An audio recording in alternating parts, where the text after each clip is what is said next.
జీవితంలో వైరాగ్యం అనే దాన్ని యువతరం నెగటివ్ క్వాలిటీగా భావించకండి. అది పాజిటివ్ క్వాలిటీ. జిడ్డు కృష్ణమూర్తి గారు లాంటి మహాతత్వవేత్తని జీవితంలో సుఖంగా ఉండాలంటే ఏం చేయాలని అడిగారు. ఏమీ అక్కర్లేదు, జీవించండి అన్నాడు ఆయన. ఏమీ అక్కర్లేదు, జీవించండి. I don't want anything but I live. ఇది జీవితమే, జీవించడమే జీవిత లక్ష్యం. ఇంకొక మాటతో సరదాగా మిమ్మల్ని నవ్వుల్లో ముంచి నేను సెలవు తీసుకుంటా. ఏదో గొప్ప విజయాలు సాధించేయాలి, అపూర్వం, అదృష్టం అనేవో కలలు కనకండి అనవసరంగా. 5 ఏళ్ల వయస్సులో ఉన్న పిల్లాడికి ఏది విజయమో తెలుసా? పక్క తడపకుండా ఉంటే వాడు హీరో, ఇంకంతకంటే ఏమక్కల్లా. 10 ఏళ్ల అబ్బాయికి ఏమిటి విజయమో తెలుసా? ఒక్కడూ పడుకోగలిగితే వాడు హీరో. అమ్మ పక్కలో నాన్న పక్కలో పడుకోకుండా ఒక్కడూ పడుకోగలిగితే 10 ఏళ్లకు నువ్వు విజయం సాధించినట్టే. 20 ఏళ్లకి విజయం ఏమిటో తెలుసా? 4 స్నేహితుల్ని సంపాదించుకోగలిగితే నువ్వు విజయం సాధించినట్టే. మనకి 20 ఏళ్ళు ఉన్నాయి, యంగ్ టర్క్ అంటే కనీసం 4 ఫ్రెండ్స్ ఉండాలి.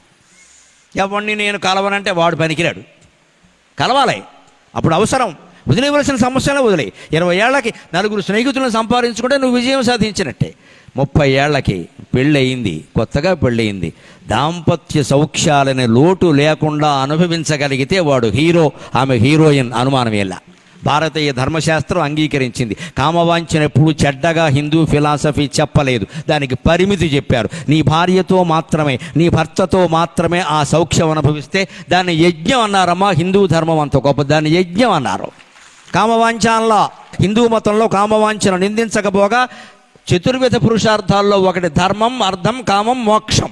దాన్ని పురుషార్థాల్లో ఒకటి కింద పెట్టారు. ఎందుకంటే మనిషికి అనివార్యమైంది కామవాంఛ. అది ధర్మంగా తీర్చుకో, తప్పే ఉంది. ధర్మావిరుద్ధో భూతేషు కామోస్మి భరతర్షభ, భగవద్గీతలో చెప్పిన మాట. అందుకని 30 ఏళ్ల వయస్సుకి విజయం ఏమిటంటే అన్ని రకాల శృంగార భోగాలని సమర్థంగా అనుభవించగలిగితే ధర్మంగా వాడు విజయం సాధించినట్టే. 40 ఏళ్ల వయస్సులో విజయం ఏమిటో తెలుసా?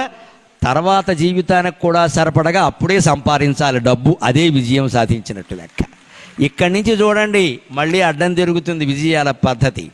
50 ఏళ్లకి విజయం ఏమిటో తెలుసా? 40 ఏళ్లదే 50 ఏళ్లకు కూడా. ఇంకా సంపాదించే వయస్సులోనే ఉన్నావు, రిటైర్ అవ్వాలా. అందుకని జీవితానికి సరిపడా డబ్బు సంపాదించు, అదే విజయం. 60 ఏళ్లకి ఏమిటో తెలుసా విజయం అనేది?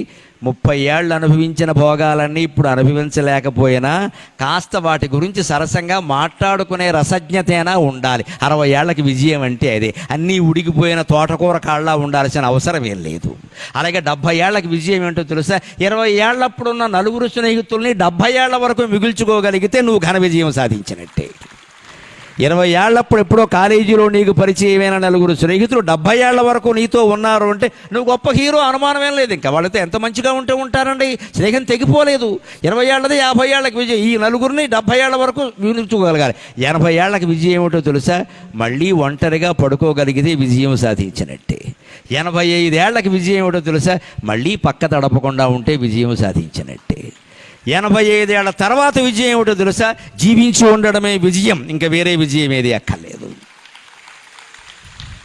ఏ వయస్సుగా విజయం ఉంది. అందుకని మన ప్రసంగానికి మనం పెట్టుకుంటున్న పేరు జీవించడమే జీవిత లక్ష్యం. Living is the aim of life, living is the objective of life. జీవించడమే, ఆనందంగా జీవిస్తాం, ఎవరిని మనం మోసం చెయ్యం, కానీ మనం మోసపోకుండా చూసుకుంటాం.